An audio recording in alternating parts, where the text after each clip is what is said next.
role of the church in caring for the environment. Focus on Papua New Guinea as an illustration. I count it a great privilege to participate in this Congress and in this session on the environment, and especially to be invited to make this small contribution. The issue of caring for the environment has been dear to my heart. I'm not an academic scholar on the subject, so I would simply like to share some reflections based on my experience working with the churches of Papua New Guinea. In 2005, the Evangelical Alliance of Papua New Guinea published a book called Christians Caring for the Environment in Papua New Guinea, a handbook of principles and practice. This was an especially significant event for four main reasons. Firstly, information. PNG is confronted with a wide range of environmental challenges, most of which are very closely linked to the daily lives of the people.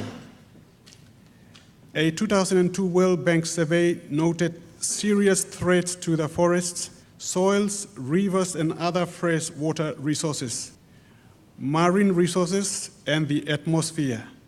There are consequent threats to many indigenous plant and animal species, and to the soil and economic and physical well-being of the human population. Yet information on these matters is not readily available to ordinary people. The handbook uses basic English to provide clear technical analysis of the key issues and suggests guidelines for awareness raising and practical action for educators, local technical practitioners, and community motivators.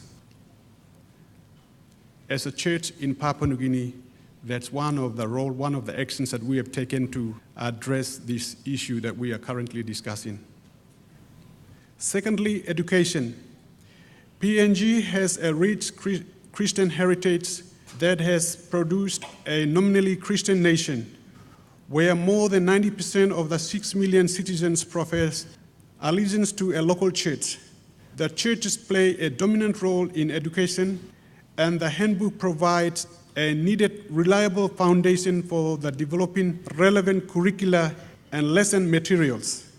Recognition of the need for the churches in PNG to play a strong and active role in the national program of conservation and rehabilitation of the environment gave impetus to the production of the handbook.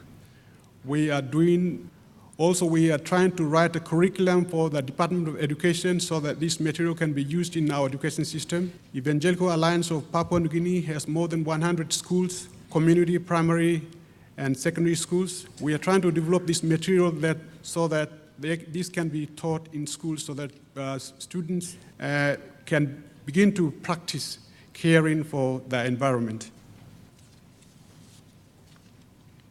Thirdly, motivation.